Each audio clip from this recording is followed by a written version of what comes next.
మరి నేటి దినముకై దేవుడు ఏర్పాటు చేసిన వాక్య భాగము కొలొస్సీయులకు రాసిన పత్రిక 3వ అధ్యాయము 1-4 వచనాలు. కొలొస్సీయులకు రాసిన పత్రిక 3వ అధ్యాయము 1-4 వచనం. మీరు క్రీస్తుతో కూడా లేపబడిన వారైతే పైన వాటిని వెతుకుడి, అక్కడ క్రీస్తు దేవుని కుడి పరవశమున కూర్చొని ఉన్నాడు. పైనున్న వాటి మీదనే గాని భూ సంబంధమైన వాటి మీద మనసు పెట్టుకొనకుడి.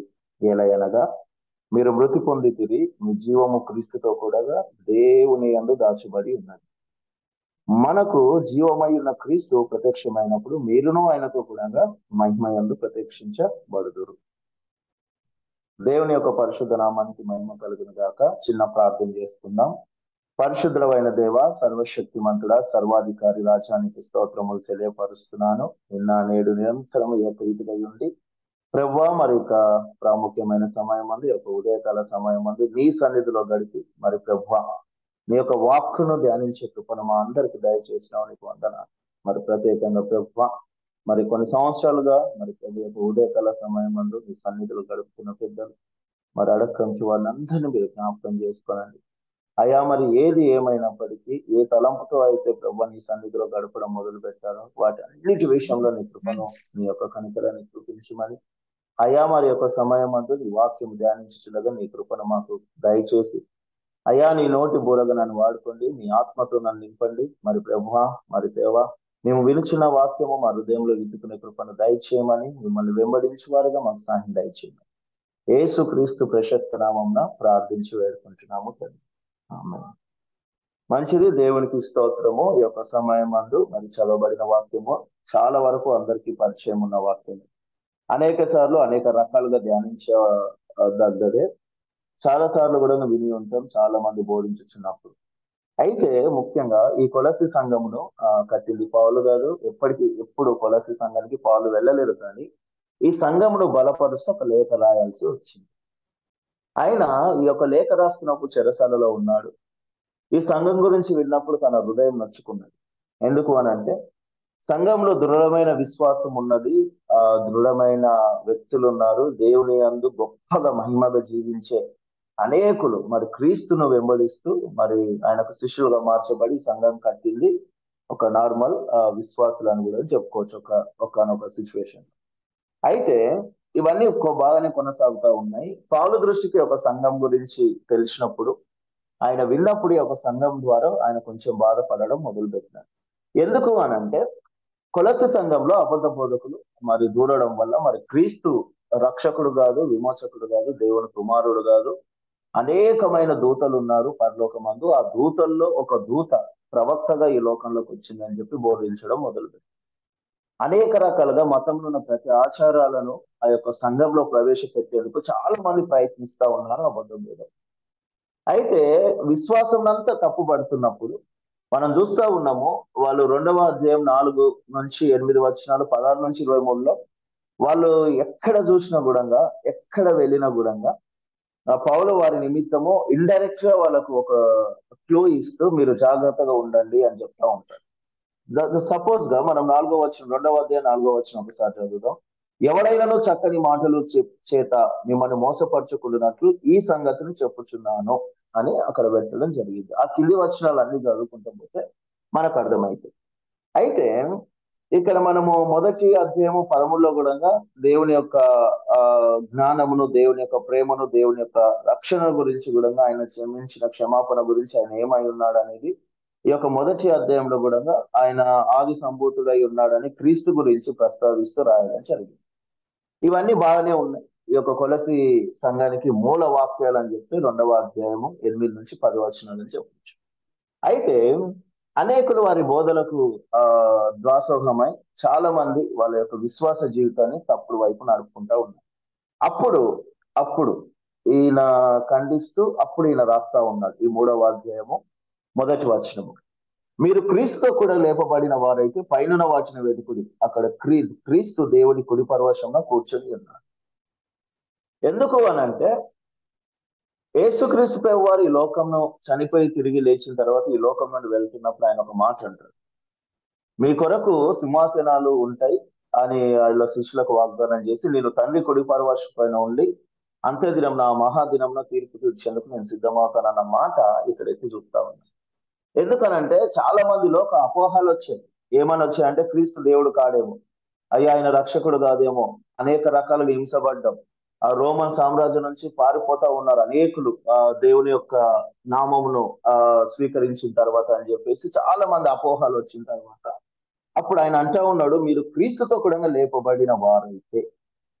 విచిత్రం ఏంటి అని అంటే మనుషులు ఆ అవసరమైన కొత్త ఆధ్యాత్మిక జీవాన్ని కలిగి ఉన్నారు క్రీస్తుని వెంబడించిన.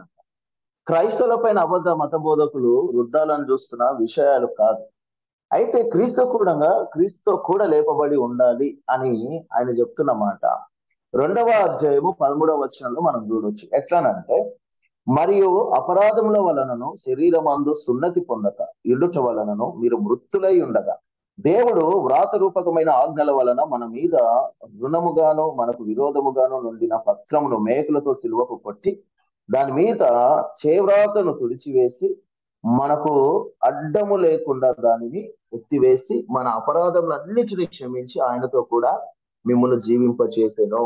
ఆయన ప్రధానులను అధికారులను నిరాయుధులనుగా చేసి సిలువ చేత జయోత్సవముతో వారిని పట్టి తెచ్చి బహాటముగా వేడుకకు కనపరచడం. విచిత్రం ఏంటి అనంటే ఈ రకంగా జరిగినప్పుడు క్రీస్తు కూడా ఏం చేసినాడు అని అంటే ఆయన సిలువ వేయబడ్డాడు. మన నిమిత్తము చేయురాతతో రాసిన ఆ యొక్క రాతి పలకల పైన రాసిన ధర్మశాస్త్రములు కూడా ఆయన ఏం చేసినాడంటే నెరవేర్చి తను ఏ రీతిలో అయితే సెలవులో మేకులు కొట్టబడి ఏ రీతిలో అయితే వేలాడినాడో, ఏ రీతిలో అయితే తన రక్తమును కార్చి ఈ యొక్క మానవాళి పాపాల నిమిత్తమైన రక్తమును కార్చి ఏ రీతిలో అయితే ఆయన బలి అయినాడో ధర్మశాస్త్రమును కూడా ఆయనతో పోల్చదగినగా చెప్తా ఉన్నారు. ఎందుకు అనంటే ఇక్కడ ఒక విచిత్రమైన మాట ఏంటి అనంటే ఆయన జీవంలోనంట ఎట్లా ఆయనతో కూడా మిమ్మల్ని జీవింపజేసెను. ఆయన ప్రధానులను అధికారులను వాళ్ళని ఏం చేసినారంటే మహాటముగా పట్టి వాళ్ళను జయించిన రీతిగా ఇక్కడ చెప్తా ఉన్నాం. ఆయన జీవము మనను జీవింపజేసినప్పుడు అప్పుడే మనము క్రీస్తులో లేపబడిన వారమై జీవిస్తాం. అలాగే రోమిలకు రాసిన పత్రిక 6వ అధ్యాయం కూడా మనం చూసుకుంటా ఉన్నాం 4వ వచనము. అక్కడ ఏమని ఉంది అంటే, కాబట్టి తండ్రి మహిమ వలన క్రీస్తు మృతుల్లో నుండి ఎలాగూ లేపబడనో అలాగే మనమును నూతన జీవము పొందిన వారమై నడుచుకొనున్నట్లు మానవ బాప్తిసం వలన మరణంలో పాలు పొందుటకై ఆయనతో కూడా పాతిపెట్టబడింది.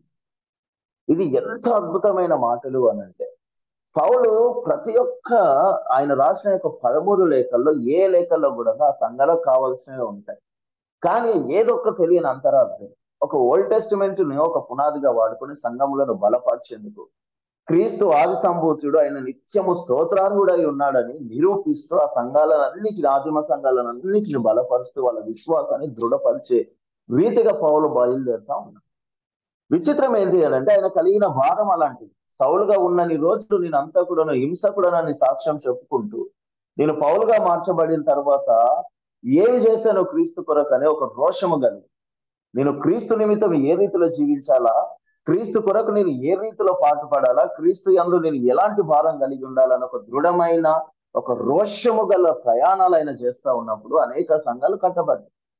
వాస్తవాన్ని చెప్పాలి అనంటే ఇక్కడ కూడా మనం చూస్తా ఉన్నాం. కాబట్టి తండ్రి మహిమ వలన క్రీస్తు మృతుల్లో నుండి ఎలాగూ లేపబడనో అలాగే మనమును నూతన జీవము పొందిన వారమై.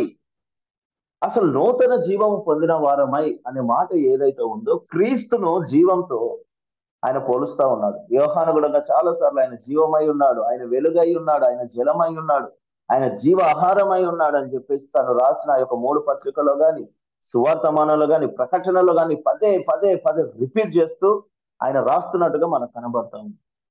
అయితే ఇక్కడ విచిత్రం ఏంటి అనంటే విశ్వాసులు తమ ప్రతినిధి అయిన క్రీస్తులో చనిపోయారు, ఆయనతో సజీవంగా లేపబడాలి.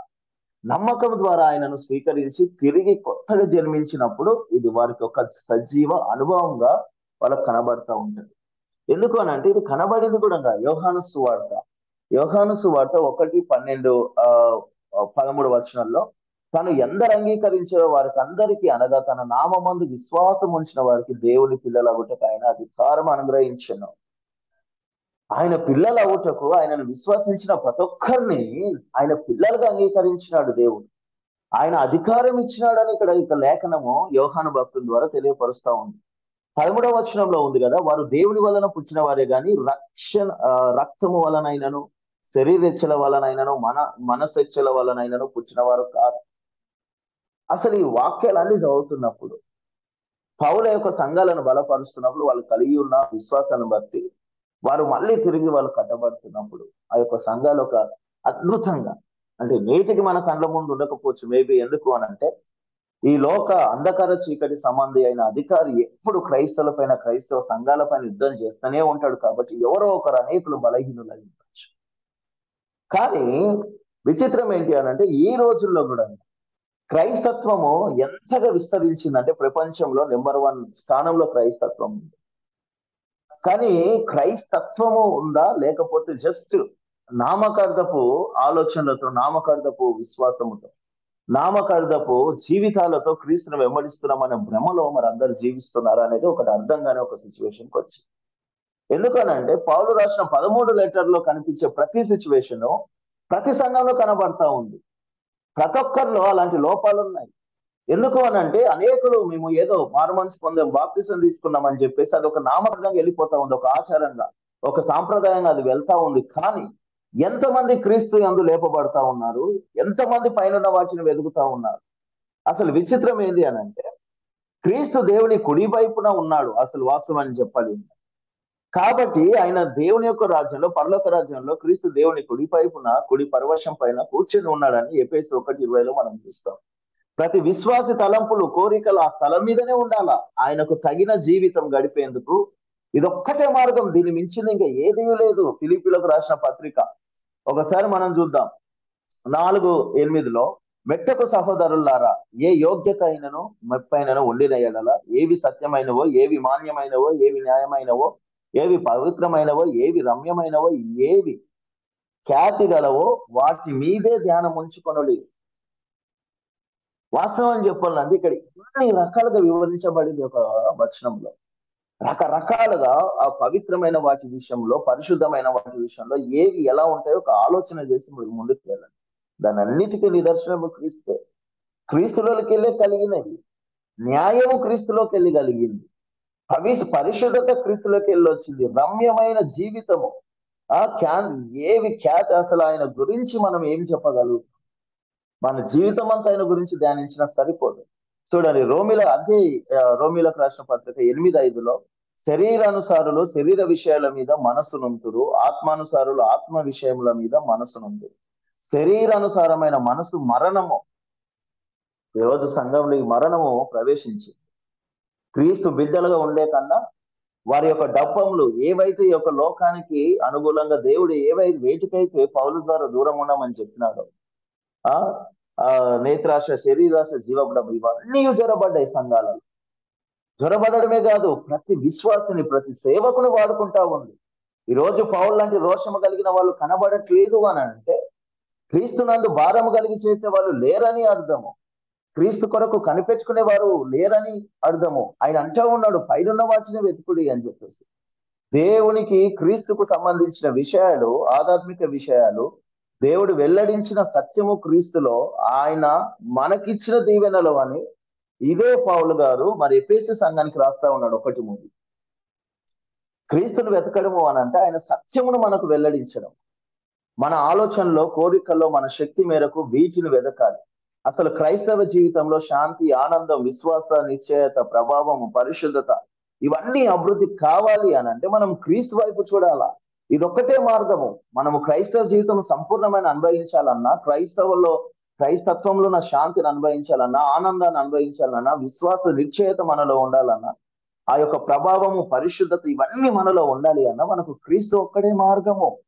చూడండి, పైన వాటిని వెతకడం అంటే వీటి యందు తలంపులు కలిగి ఉండడం. అలాగే భూలోక విషయాల్లో కూడా ఇక్కడ 2వ వచనంలో మనం చూస్తా ఉన్నాం, పైన వాటి మీదనే గాని భూ సంబంధమైన వాటి మీద మనసు పెట్టుకొనకుడి. ఎంత విచిత్రము అనంటే అసలు మనసు పెట్టుకోకుడి. అసలు ఈ భూ సంబంధమైన వాటికి ఏంటి అని చూసినప్పుడు ఫిలిప్పీలకు రాసిన పత్రిక 3:19లో మనం చూస్తాం, నాశనమే వారి అంతము, వారి కడిపే వారి దేవుడు, వారు తాము సిగ్గుపడవలసిన సంగతుల యందు అతిశయపడుచున్నారు. భూ సంబంధమైన వాటి అందే మనసు నుంచుచున్నాయి. ఇవి లేవా అండి? ఇవి లేవా? ఈ రోజు ఈ యొక్క భూ సంబంధమైన అలవాట్లతో, ఈ భూ సంబంధమైన క్రియలతో సంఘాలు నిండలేదా? సంఘాలు నిండలేదా? విచిత్రం ఏంటంటే లోకంలో ఒక అన్యాయస్తునికి అన్యాయం జరుగుతున్న, న్యాయవంతునికి అన్యాయం జరుగుతున్న కూడా చూసే మనకు ఇంటి సమస్యలు కదలే, అది వాళ్ళ ఇంటి సమస్యలు అన్నట్టే. క్రైస్తత్వంలో అసలు ఐక్యత ఎక్కడ ఉందండి?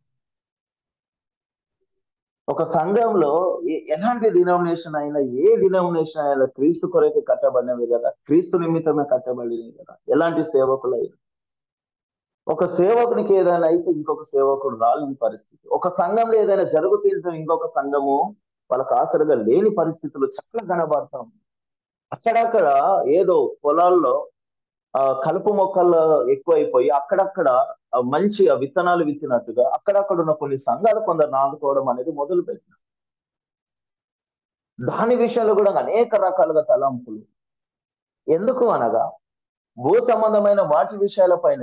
ఎందుకు అని అంటే నాశనము వారి అంతము, వారి కడిపే వారి దేవుడు, వారు తాము సిగ్గుపడవలసిన సంగతుల యందు అతిశయపడుచున్నారు. భూ సంబంధమైన వాటి అందే మనసు నుంచుచున్నారని పౌలు భక్తులు చెప్తా ఉన్నారు. చూడండి, 1 యోహాను 2:16 కూడా లోకంలో ఉన్నదంతయు అనగా శరీరాశయు, నేత్రాశయు, జీవపు డమ్మం తండ్రి వలన పుచ్చినవి కావు, అవి లోక సంబంధమైనవే. ఇవి వెళ్తా ఉన్నాయి. ఇప్పుడు సంఘాలను, సేవకులను ఇవి వెళ్తా ఉన్నాయి.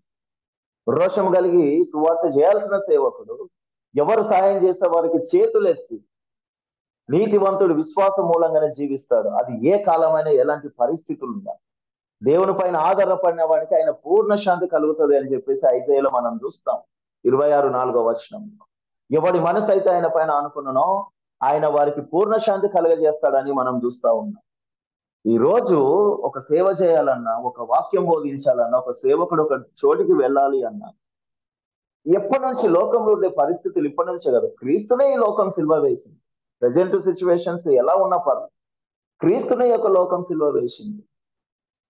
ఆనాడు నుంచి ఈనాడు వరకు ఏమి తేడా లేదు. ప్రతి రోజు ప్రతి కాలము సేమ్ అదే వయసుకు వెళ్తా ఉంది లోకం దృష్టిలో క్రీస్తు. ఈ రోజు పరిస్థితులు ఎలాంటివైనా పర్లేదు, కానీ ఈ రోజు ఇలాంటి పరిస్థితుల్లో క్రీస్తు గురించి మనం ఏం చేస్తాం? అసలు మనం ఆయనతో పాటు లేపబడిన వారిగా ఉన్నామా? ఆయనను వెతికే వారిగా మనం ఉన్నామా? మరి ఆయన మనం చూస్తా ఉన్నాం ఇబ్రీలకు రాసిన పత్రికలో జీవం గల దేవుని చేతిలో పడుట భయంకరము అని చెప్పేసి 10 లాస్ట్ వచనంలో మనం చూస్తాం.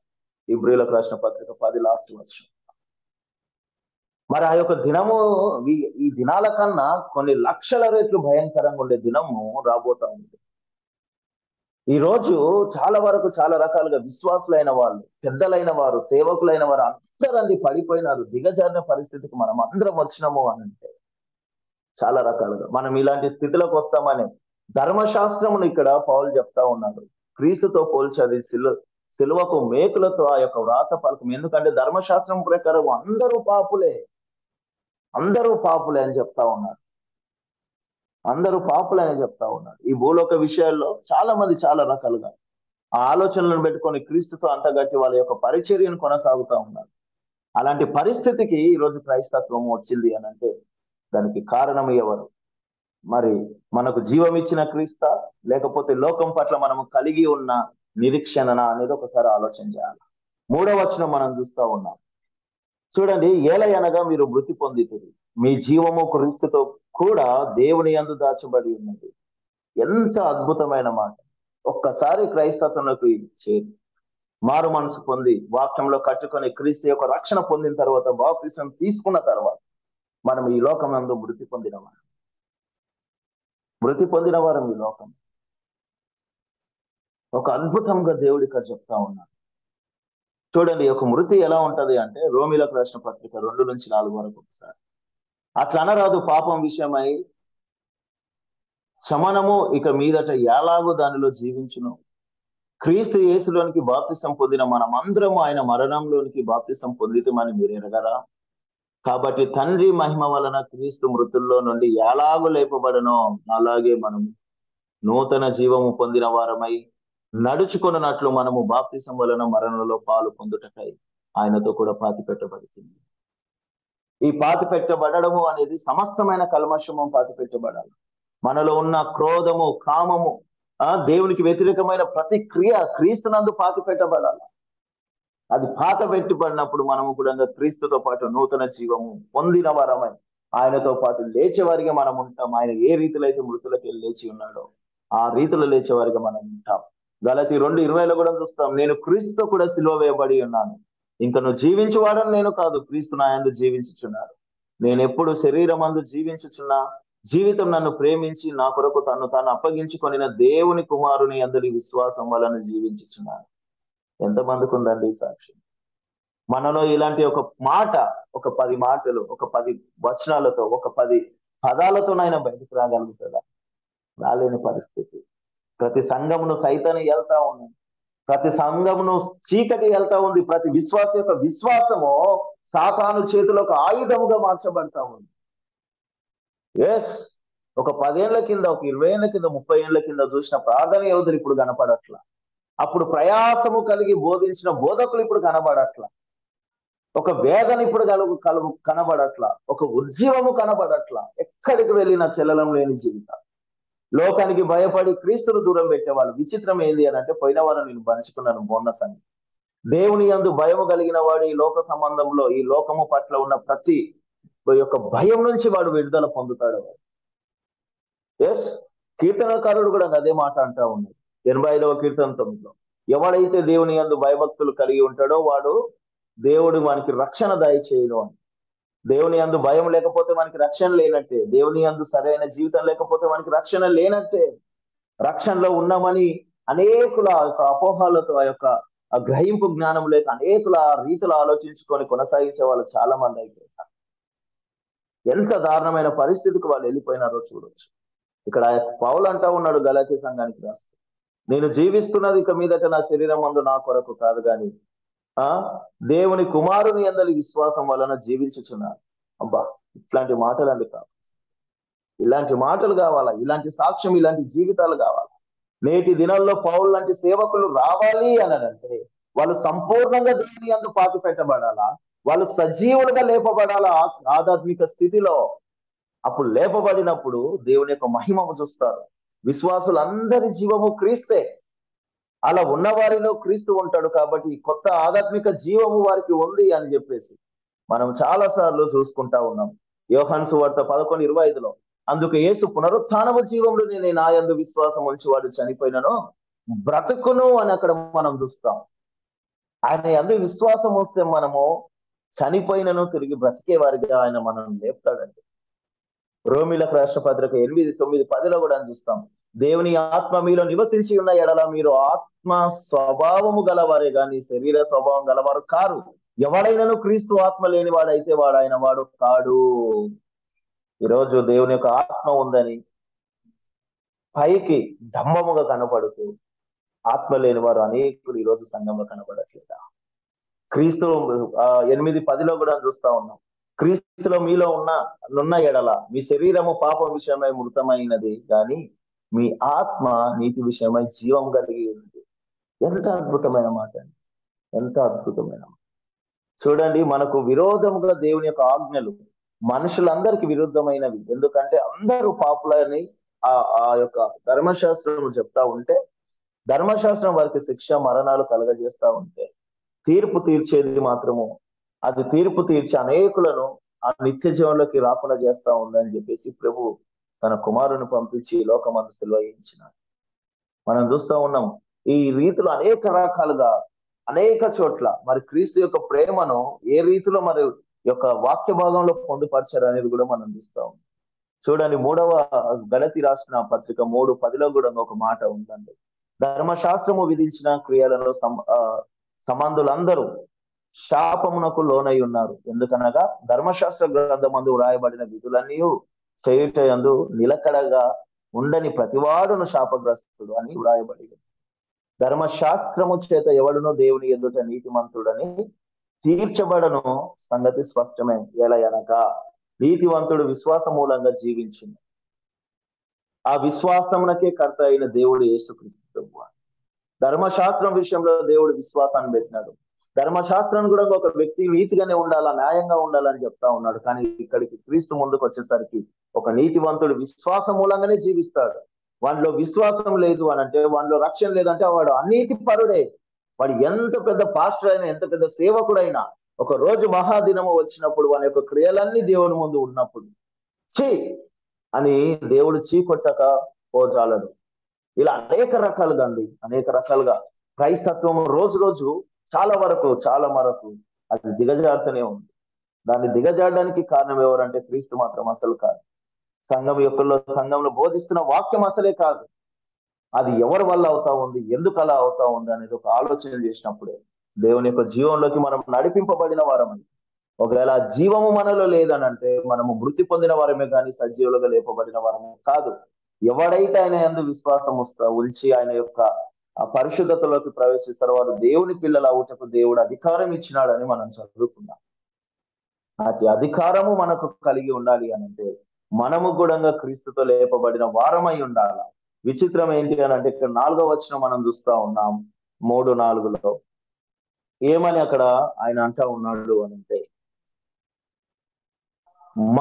మనకు జీవమై ఉన్న క్రీస్తు ప్రత్యక్షమైనప్పుడు మీరును ఆయనతో కూడా మహిమయందు ప్రత్యక్ష పరచబడుతుంది.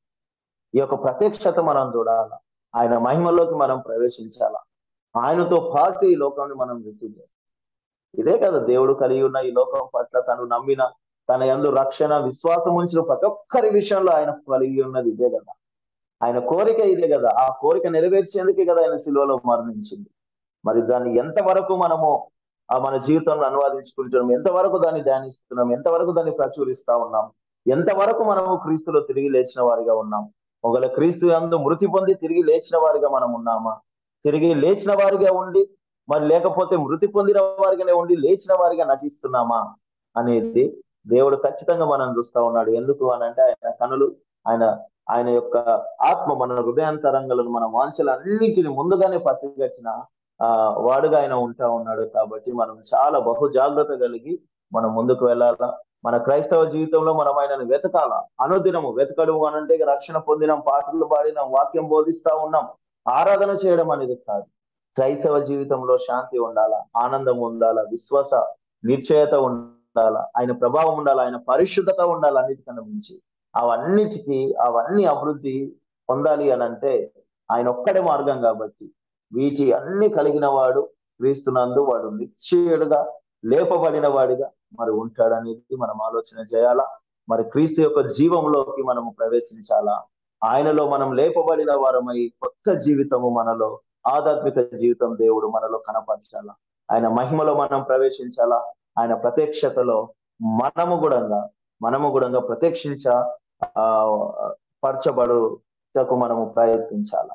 దేవుడి యొక్క మాటలను దీవించి ఆశీర్వదించును.